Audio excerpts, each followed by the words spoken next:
बाबा विश्वनाथ की नगरी बनारस से आप सभी का स्वागत है आपके अपने favourite channel study with team Banaras में। आज हम डिस्कस करने वाले हैं सीटेट यानी कि प्राइमरी स्तर का इंग्लिश का क्वेश्चन पेपर। ओके, तो आपके जो प्रीवियस ईयर क्वेश्चन पेपर हैं उनकी सीरीज़ में ये हम लोग डिस्कस कर रहे हैं। तो आज का पेपर कौन सा है, एग्ज़ाम डेट देख लीजिए 6 फरवरी 2023, मतलब बिल्कुल लेटेस्ट एग्ज़ाम का हम लोग इसमें डिस्कस करने वाले हैं। तो आपको पैटर्न भी समझ में आ जाएगा और आपका जो अपकमिंग एग्ज़ाम है उसमें भी आपको इसका बेनिफिट देखने को मिलेगा। तो चलिए आज हम 16 to 30 क्वेश्चन, मतलब 16 से लेकर 30 नंबर तक के क्वेश्चन को डिस्कस करेंगे। और जो इसके पहले का जो क्वेश्चन है ना, 1 से लेकर 15 तक, तो वो क्या होता है आपको पता ही है कि पैसेज होता है। तो पैसेज हम लोग किसी और वीडियो में डिस्कस करेंगे। आज हम लोग जो इंग्लिश पेडागोजी है उसके क्वेश्चंस को हम लोग इसमें डिस्कस कर रहे होंगे, ठीक है। तो चलिए देखते हैं फर्स्ट क्वेश्चन क्या कह रहा है। A teacher believes that free writing will help her students to strengthen their language skills. Free writing can be understood as writing. तो देखिए, एक टीचर है जो बिलीव करती है या करता है बच्चों से अगर फ्री राइटिंग करवाई जाए। फ्री राइटिंग मतलब जिसका कोई भी स्ट्रक्चर ना हो, जिसके लिए पहले से सोचा ना जाए, ना कोई रूल फॉलो करना, ना कुछ करना हो। तो फ्री राइटिंग को किस तरीके से हम लोग समझ सकते हैं, मतलब वो बस चाहती है कि टीचर कि अगर हम बच्चों से फ्री राइटिंग करवाएं, कुछ भी बोले कि बच्चों आप खुद से अपने से कुछ भी लिखो, तो वो बच्चों में जो लैंग्वेज स्किल है उसको डेवलप करवाने की कोशिश करवा रही है। तो जो फ्री राइटिंग होता है उसको हम किस प्रकार से समझ सकते हैं, यहाँ पे आपका ऑप्शन सी सही हो जाएगा, ऑप्शन नंबर सी। क्योंकि जो फ्री राइटिंग होता है that is based on nothing down everything that comes to mind without concerns for rules. मतलब कि कोई भी इसमें रूल फॉलो नहीं करना पड़ता है कि पहले तुम उसका रूपरेखा तैयार करो या आउटलाइन करो फिर कंक्लूजन लिखो, कुछ नहीं। फ्री राइटिंग में क्या होता है कि इसमें कोई रूल्स नहीं होता है, बस आपको जो अपने मन से विचार आते हैं आपको उसके अकॉर्डिंग लिख लेना होता है, ठीक है। इसलिए आपका ऑप्शन नंबर सी यहाँ पे सही हो जाएगा। देखिए, जो फ्री राइटिंग होती है यहाँ देख लेते हैं। It is a technique in which the author rights their thoughts quickly and continuously without worrying about from form, style और इवन ग्रामर। देखिए, जो फ्री राइटिंग होती है ना उसमें ग्रामर या व्याकरण पर भी नहीं ध्यान दिया जाता है, ना उसके रूल्स पर। मतलब फ्री राइटिंग जो दिमाग में आया तुरंत का लिख दिए, बस वही चीज़ है फ्री राइटिंग। तो यहाँ पे आपका ऑप्शन नंबर इसलिए सी सही हो जाएगा, क्योंकि इसमें रूल्स फॉलो करने की बात नहीं की गई है। तो ये सही हो जाएगा option number C. Next question, the steps to the writing process. तो इसका करेक्ट आंसर हो जाएगा C, begin with brainstorming. अगर आप कोई चीज़ लिखने जाते हैं, अगर आप कोई राइटर को देखेंगे तो पहले वो अपने दिमाग के घोड़ों को दौड़ाता है कि क्या क्या मुझे अपनी स्टोरी में डालना है। तो पहला स्टेप उसका क्या होता है, ब्रेन स्टॉर्मिंग होता है। मतलब अपनी जो दिमाग होता है पूरा सोचता रहता है चारों दिशाओं में कि मुझे क्या क्या ये सारी चीज़ें अपनी कथा या कहानी या कुछ भी लिख रहा है तो उसमें डालनी है। तो यही पूछा है the steps of to the writing process. तो ये फर्स्ट स्टेप होता है brainstorming, begin with brainstorming. Okay, which reading technique is use for reading the daily newspaper. अगर हम डेली न्यूज़पेपर पढ़ते हैं तो उसको हम लोग क्या करते हैं, उसको हम लोग स्किमिंग करते हैं। मतलब स्किमिंग मतलब पता है आपको, जैसे दूध है, दूध को मथते मथते क्या कर लिया, उसको मक्खन निकालते हैं। तो बस वही, अगर हम लोग न्यूज़पेपर पढ़ते हैं तो हम लोग उसको स्किमिंग करते हैं। मतलब वो पूरा एक चीज़ पढ़ते हैं हम लोग, उसका फिर लास्ट में एक क्रक्स या मक्खन निकाल लेते हैं। उसको कहते हैं स्किमिंग करना। मतलब आपने अगर कोई किताब पढ़ी, एक बार पढ़ी, उसके बाद आपसे कोई बोले कि उसका सारांश बताओ, तो आप पूरी किताब का वर्ड टू वर्ड तो नहीं बताएंगे, आप बस उसको उसका पूरा जो सार होता है किताब का सारांश या मक्खन, वही बस बता देंगे। तो इसी तरीके से न्यूज़पेपर में भी होता है, हम लोग क्या करते हैं, स्किमिंग करते हैं। ओके, तो आपका डी ऑप्शन इसलिए सही हो जाएगा। Skimming reading is a technique of reading rapidly, मतलब फास्ट तरीके से पढ़ना और एक जनरल ओवरव्यू ले लेना। मतलब वही स्कैन नहीं करना, स्किमिंग कर लेना कि मतलब ये जो इतना चीज़ लिखा हुआ है इसका पूरे का एक लाइन में या एक कुछ शब्दों में सार क्या होगा, तो उसी को कहते हैं स्किमिंग। ओके, जब हम लोग किसी भी चीज़ को जल्दी जल्दी पढ़ते हैं वही बात कही जा रही है। A teacher of class 6 engages her students in pre-reading activity. This will help the। देखिए, जो प्री रीडिंग एक्टिविटी होती है ना उसमें क्या होता है कि जो हम लोग कोई भी चीज़ पढ़ते हैं उसको हम लोग पहले से एक और बार रीडिंग लगा लेते हैं, उसके बाद फिर सोचते हैं कि हम लोग और अच्छे से पढ़ेंगे। तो टीचर बच्चों से पहले प्री रीडिंग करवा रही है। मान लीजिए कोई चैप्टर है, उसको बोल रही है बच्चे आप लोग खुद पहले घर से पढ़ के आएंगे, उसके बाद हम लोग नेक्स्ट क्लास में इसको पढ़ेंगे। तो प्री रीडिंग करवाने का उसका उद्देश्य क्या है, तो इसका देखते हैं। Teacher in summarising the text, क्या वो समराइज करवाने के लिए करवा रही है, नहीं। Teacher to connect the text with the previous knowledge of the learner. देखिए, जो प्रीवियस नॉलेज वाला होता है ना, ये आपके सीटेट में एक पॉजिटिव कीवर्ड होता है। अगर आप ये देखते हैं कहीं ऑप्शन में तो इसको एक बार के लिए आप करेक्ट आंसर सही कर सकते हैं। लेकिन अभी हमें 2 ऑप्शंस और भी देखने हैं, तो उनको भी देख लेते हैं। कह रहा है कि लर्नर्स टू मेमोराइज, देखिए मेमोराइज तो पहले से ही गलत हो गया, क्योंकि कंठस्थ नहीं करवाना या रट्टा नहीं मरवाना है, तो सी ऑप्शन गलत हो गया। लर्नर्स टू मेमोराइज, देखिए यहाँ पे भी तो ये भी गलत हो गया, तो इसीलिए आपका ऑप्शन नंबर बी सही हो जाएगा। A teacher of class 6 engages her students in pre reading, मतलब पहले से बच्चों को पढ़वा रही है। This will help the teacher to connect the text with previous knowledge, जो बच्चों का पूर्व ज्ञान है उस पर उनको जो बच्चे को पढ़ाएगी टीचर, तो उसका एक बेस डेवलप करवाएगी। तो इस तरीके से पूर्व ज्ञान से जोड़कर बच्चों को पढ़ाएगी। इसलिए बच्चों से कह रही है कि आप बच्चों पहले घर से प्री रीडिंग करके आएंगे, इसलिए आपका ऑप्शन नंबर बी सही है। A person who is fluent in many languages, many different languages is called, एक पर्सन है जो बहुत सारी तरीके की भाषाओं में फ्लुएंट है, मतलब अच्छे तरीके से बोल सकता है, उसको कहते हैं हम लोग पॉलीगॉट। ओके, ऑप्शन नंबर बी आपका सही हो जाएगा, पॉलीगॉट। Geetika, a class 6 student, is not able to pronounce a few words properly. The teacher provides her individual attention and helps her by using various strategies. In Vygotsky's view, this kind of support is. तो देखिए जो Vygotsky है ना, इन्होंने दिया है SCL theory और दिया है स्कैफोल्डिंग और ZPD, ठीक है। तो देखिए जो स्कैफोल्डिंग ऑप्शन नंबर बी में दिख रहा है, इसलिए आपका करेक्ट हो जाएगा। स्कैफोल्डिंग में क्या होता है कि बच्चों को हेल्प दी जाती है। अगर बच्चा यहाँ पे है, बच्चों को यहाँ तक जाना है, ठीक है, तो यहाँ से इस जो डिस्टेंस को कवर करने के लिए जो मोर नॉलेजेबल अदर, मतलब बच्चे से अधिक जानकारी रखने वाला व्यक्ति यहाँ तक का जो उसका डिस्टेंस है उसको स्कैफोल्डिंग प्रदान करता है बच्चों को, मतलब बाहरी सहायता प्रदान करता है, ताकि वो बच्चा यहाँ था तो यहाँ पहुँच जाए। तो ये चीज़ के बीच में जो स्कैफोल्डिंग बच्चों को प्रदान की जाती है, वही वाइगोत्स्की के टर्म में कहा गया है।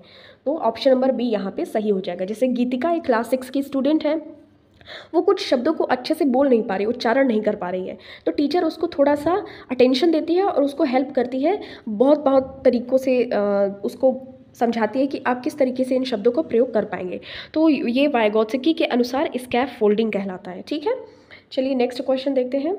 If there is a student with visual deficiency, मतलब उसको देखने में प्रॉब्लम आ रही है in a class, which of the following strategy must be followed by the language teacher. तो कोई एक भाषा का अध्यापक है, वो देख रहा है कि मेरा एक स्टूडेंट है, उसको देखने में कठिनाई आ रही है, विजुअल डिफिशियंसी, ओके, तो वो क्या स्ट्रैटेजी फॉलो करेगा। तो देखिए बी ऑप्शन यहाँ सही हो जाएगा, ट्रीटिंग हर नॉर्मली। पहले तो उसको नॉर्मल ही उसके साथ बिहेव करेगा कि ये नहीं कि तो उसको अलग बैठा दे, इससे हमारा जो समावेशी शिक्षा का कॉन्सेप्ट है वो अधूरा रह जाएगा, ठीक है। तो सबसे पहले तो ट्रीट करेगा उसको नॉर्मली ही, मतलब और सभी बच्चों के जैसे, और उसको सपोर्ट प्रोवाइड करेगा थ्रू ऑडियो मटेरियल। देखिए बच्चा देख नहीं पा रहा है, तो इसका मतलब ये थोड़ी कि वो सुन भी नहीं पा रहा है, तो उसको ऑडियो मटेरियल प्रोवाइड करेगा, ताकि अगर देख नहीं पा रहे हो, थोड़ी सी प्रॉब्लम है, तुमको डिफिशियंसी है देखने में, तो तुम क्या करो कि सुनकर उस चीज़ को तुम एक्वायर कर लो। इसलिए आपका ऑप्शन नंबर बी सही हो जाएगा, ठीक है। Treating her normally and providing support through audio material, सुनने वाली वस्तुओं को दे देगा। A language teacher assesses the learning and progress of each child of his class by collecting information by conducting various language activities and tasks given to them. This type of assessment is, तो देखिए ये formative kind of assessment हो जाएगा। देखिए जो formative होता है ना, वो कोई चीज़ चल रही हो, जैसे बावर्ची अगर खाना बनाते टाइम ही उसको चखता है, मतलब वो खाना बनाते टाइम के प्रोसेस में ही वो चीज़ को टेस्ट कर रहा है या फिर उस चीज़ को असेस कर रहा है, तो इसका मतलब वो फॉर्मेटिव वाला कर रहा है। अगर कोई चीज़ लास्ट में की जाती है, जैसे आपका जो रिज़ल्ट है या कोई ग्रेड किसी को प्रदान किया जाता है, तो वो लास्ट में मिलता है। जैसे आपका 1 वर्ष का कोर्स था, लास्ट में आपको जो रिज़ल्ट मिलता है तो वो समेटिव के अंतर्गत आ जाता है। लेकिन अगर बात की जा रही है कि एक लैंग्वेज टीचर है, बच्चों के प्रोग्रेस को चेक कर रहा है, क्या कर रहा है कि कलेक्ट कर रहा है information by conducting various language activities. वो जो भाषा की गतिविधियाँ होती हैं, मतलब कुछ एक्टिविटी करवा रहा है, ताकि जिससे वो चेक कर पाए कि लैंग्वेज की जो एक्टिविटीज़ हैं उनके थ्रू ये बच्चे किस प्रकार की एक्टिविटी कर रहे हैं, और उसी के दौरान ही वो क्या कर रहा है, इन्फॉर्मेशन को कलेक्ट कर रहा है, और उनको जो टास्क है वो जिस प्रकार से वो कर पा रहे हैं उनके अनुसार ही वो असेसमेंट कर पा रहा है या मूल्यांकन कर पा रहा है। इसका मतलब कि वो तुरंत के तुरंत कर रहा है, या फिर जो बच्चे एक्टिविटी कर रहे हैं उसी में से ऑब्जर्व कर करके वो इन्फॉर्मेशन निकाल के कलेक्ट कर रहा है और बच्चों को उनका फीडबैक भी प्रदान कर रहा है। तो वो चीज़ कहलाती है फॉर्मेटिव असेसमेंट, ठीक है। नेक्स्ट देखिए formative assessment is a plan on going process. On going मतलब कि बिल्कुल ये चलता रहता है process. Used by all students teacher during, देखिए ड्यूरिंग अगर कहीं पे आ जाए तो वो फॉर्मेटिव ही होता है, मतलब चलते चलते, बिल्कुल ये थमता नहीं है, बिल्कुल ये कोई भी काम किया जा रहा हो उसके बीच में ही ये चीज़ किया जाता है, ठीक है।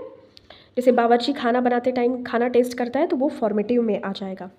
A teacher of grade 7 has to evaluate writing skill of her learners. Which of the following should be the objective of the test items developed by her? तो देखिए एक टीचर है कक्षा 7 की, उसको इवेल्युएट करना है कि इनके बच्चे कैसे लिख पाते हैं, मतलब बच्चों की जो राइटिंग स्किल है उसको चेक करना चाहती है। तो इसमें से कौन सा जो ऑप्शन है वो बताएगा कि जो वो टीचर यूज़ कर सकती है ताकि बच्चों की जो राइटिंग स्किल है उसको चेक कर सके। तो यहाँ पे जो आपका ऑप्शन नंबर सी है वो सही हो जाएगा। The learner is able to express ideas coherently and systematically. अगर बच्चे अपनी जो राइटिंग स्किल को शो करना चाह रहे हैं, अगर वो सिस्टमैटिक वे में अपने जो थॉट्स हैं, अपने जो आइडियाज़ हैं उसको एक्सप्रेस कर पा रहे हैं, मतलब प्रदर्शित कर पा रहे हैं, तो इस तरीके से वो टेस्ट कर पाएगी कि बच्चों में राइटिंग स्किल अच्छी तरीके से डेवलप हो गई है। इसीलिए आपका ऑप्शन नंबर सी सही हो जाएगा। Next question, after reading the text the teacher has to engage her grade 6 students in post reading activity for enhancing reading comprehension. Which of the following task should she select. तो देखिए जो post reading होती है ना, post reading का मतलब होता है कि कोई चीज़ पाठ वाठ पढ़ लो, उसके बाद जो हम काम करते हैं, मतलब उसके बाद जब हम लोग पाठ को पढ़ने के बाद जो पढ़ते हैं वो होता है पोस्ट रीडिंग। तो देखिए अगर रीडिंग द टेक्स्ट मतलब एक पाठ पढ़ने के बाद टीचर कक्षा 6 के बच्चों को इंगेज कर रही है कि आप फिर से पढ़ो उस चीज़ को, एक्टिविटी इन्हांसिंग रीडिंग कॉम्प्रिहेंशन, ताकि आपकी जो समझ है वो और अच्छे से डेवलप हो जाए। हम लोग भी तो हैं, किसी चीज़ को एक बार पढ़ते हैं तो हमारी समझ डेवलप नहीं होती है, फिर हम लोग उसको पोस्ट रीडिंग करते हैं, मतलब फिर और एक बार पढ़ते हैं। देखिए प्री रीडिंग क्या होती है, पहले वाली रीडिंग पढ़ने से पहले। पोस्ट रीडिंग क्या होती है, एक बार पढ़ लिया फिर दोबारा पढ़ते हैं। तो क्या टास्क उसको सिलेक्ट करना चाहिए इन चारों ऑप्शंस में से, तो उसको देखिए सिलेक्ट करना चाहिए बी ऑप्शन। कैसे, ask students to write in 7 to 8 sentences about what they have read. अगर कोई पाठ बच्चों से पढ़ाया गया, अब मैडम चाहती कि पोस्ट रीडिंग करवाई जाए, तो बच्चों से बोलना चाहिए कि अभी मैंने जो आपको पाठ पढ़ाया उसके आधार पे आप 7 से 8 वाक्य लिखिए अपने शब्दों में, ताकि मैं समझ पाऊँ कि आपका कितना कॉम्प्रिहेंड किया, आपको कितना उसका ज्ञान या समझ में आया। तो इस तरीके से वो पोस्ट रीडिंग को प्रमोट कर सकती है बच्चों में। तो इस तरीके से बी ऑप्शन आपका यहाँ पे करेक्ट हो जाएगा। Okay, peer review is understood as an important strategy for improving students writing process. The purpose of peer review is to, देखिए जो peer review होता है इसका मतलब होता है आप आपस में अगर सहपाठियों के बीच में ही अपनी जो असेसमेंट किया जाए उसी को कहते हैं peer review। तो ये क्या करता है, ऑफर फॉर्मेटिव फीडबैक, तुरंत के तुरंत हम अपने अगर दोस्तों को देते हैं कि ज़रा ये मेरा चेक करके बताओ, या तुम मुझसे ये चीज़ पूछो मैं तुमको बता रही हूँ। तो ये हम लोग क्या करते हैं, बिल्कुल फॉर्मेटिव जो फीडबैक होता है विद देयर पीयर्स, मतलब अपने दोस्तों से, which further helps them to improve their drafts. तो इस तरीके से अगर हम लोग कुछ लिखते हैं, ठीक है, अगर हम लोग कुछ लिखते हैं फिर अपने दोस्तों को दिखाते हैं कि ज़रा ये देखो मेरा चेक करो क्या तुम्हें अच्छा लग रहा है। मान लो हम लोगों ने कोई ऐसे लिखा, निबंध लिखा, फिर हम अपने दोस्तों से पीयर्स में चेक करवाते हैं कि देखो ज़रा सा तुम्हें कोई इम्प्रूवमेंट करने की नीड लग रही है, मतलब कोई इसमें सुधार कर सकते हैं या कुछ ऐसे। तो इस तरीके से बिल्कुल तुरंत के तुरंत हमारे दोस्त लोग बता देते हैं कि कहाँ हमें इम्प्रूव करना है अपने जो ड्राफ्ट, मतलब जो हमने लिखा हुआ है। तो ये हमें हेल्प करती है, तो इसलिए आपका बी ऑप्शन सही हो जाएगा। ये जो पीयर रिव्यू होता है इसका पर्पज़ यही होता है, ताकि जो दूसरा कोई चेक करे तो तुरंत के तुरंत बता भी दे और हम लोग समझ भी जाए। Becoming a skilled reader require learning to reason about written material using knowledge from everyday life and from disciplined fields of study, so it can be said that skilled reading is। अब आपको बताना है कि skilled reading क्या होता है, मतलब आप डेली कुछ ना कुछ पढ़ते हैं, ठीक है, और उसके बाद उसके बारे में तर्क करते हैं या सोचते हैं, और आपकी जो नॉलेज है वो डे बाय डे उस मटेरियल को पढ़ के इंक्रीज़ हो रही है, बढ़ रही है, ठीक है। तो इस तरीके से आपका जो स्किल्ड रीडिंग है इसको क्या आपको हेल्प करेगा। ऑप्शंस है आपके फ्लुएंट, कंस्ट्रक्टिव, एक्सटेंसिव, डिकोडिंग। तो आपका बी ऑप्शन सही हो जाएगा कि आप अधिक से अधिक कंस्ट्रक्टिव बनेंगे, मतलब संरचनावादी टाइप बनेंगे। देखिए अगर स्किल्ड रीडर की बात करें ना, तो ये क्या होता है, अगर आप डेली कुछ ना कुछ पढ़ते हैं तो ये आपको एक स्किल रीडिंग की तरफ फोकस करवाता है, और इसी को कहते हैं कंस्ट्रक्टिवनेस आ जाती है। मतलब आप डेली कुछ ना कुछ पढ़ते हैं तो आपकी नॉलेज इन्हांस होती है और आपके अंदर जो संरचनावादी का गुण होता है वो आने लगता है। तो आपका बी ऑप्शन यहाँ पे सही हो जाएगा, ठीक है। Which of the following is not true for multilingualism as a classroom resource. तो एक इसमें से आपको ऑप्शन बताना है कि ऐसा कौन सा ऑप्शन है जो मल्टीलिंगुअलिज्म मतलब कि जो बहुभाषावादी कक्षा होती है उसके लिए एक अच्छा रिसोर्स नहीं है। तो डी ऑप्शन यहाँ करेक्ट हो जाएगा। Diverse languages of children are neither tolerated nor used. Neither nor बिल्कुल नहीं, ये गलत ऑप्शन है। क्यों गलत है? क्योंकि देखिए जो मल्टीलिंगुअलिज्म है इसको एज अ रिसोर्स देखा जाता है क्लास में, कि मतलब हाँ भाई अगर बहुभाषावादी बच्चे हैं, कोई पंजाबी बोलता है, कोई भोजपुरी, कोई इंग्लिश, कोई मराठी, तो ये अच्छी बात है, सभी बच्चे भी सीख पाएंगे।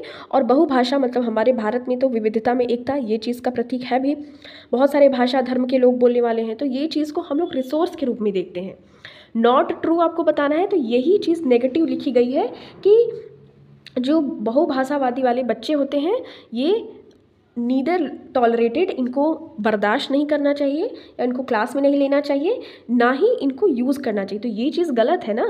हमको तो ये चीज़ को बढ़ावा देना चाहिए कि बहुभाषावादी कक्षा है तो कोई पंजाबी सीख लेगा, कोई भोजपुरी, कोई हिंदी, तो इस तरीके से हमारे देश का भी डेवलपमेंट होगा और बच्चों का भी डेवलपमेंट होगा भाषा का। तो इस तरीके से आपका डी ऑप्शन गलत सही हो जाएगा, क्योंकि नॉट ट्रू पूछा है। बाकी के जो तीनों ऑप्शन हैं बिल्कुल सही हैं। ओके।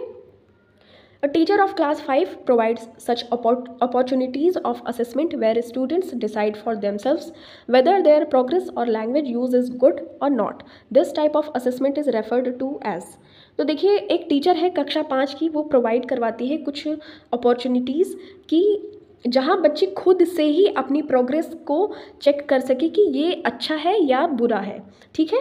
तो ये टाइप का असेसमेंट होता है सेल्फ असेसमेंट। मतलब आप खुद से ही अपना मूल्यांकन कर रहे हैं कि हम अच्छे से अपनी जो भी चीज़ें हैं उसको अच्छे से हम अपना ये मेरी चीज़ अच्छी है कि नहीं, इस तरीके का जो मूल्यांकन होता है सेल्फ असेसमेंट इसको कहते हैं, ठीक है। तो ये चीज़ आपका डी ऑप्शन सही हो जाएगा। A type of writing that explains and illuminates facts is। तो देखिए एक टाइप का राइटिंग जो कि एक्सप्लेन करता है और स्पष्ट बताता है, इल्यूमिनेट करता है तो फैक्ट को, तो ये क्या कहलाता है? तो इस टाइप का राइटिंग एक्सपोजिटरी राइटिंग कहलाता है। देखिए जो एक्सपोजिटरी टीचिंग है is one of group teaching strategy that should be applied in teaching learning process when student receive information from an expert और अथॉरिटी ऑन द सब्जेक्ट।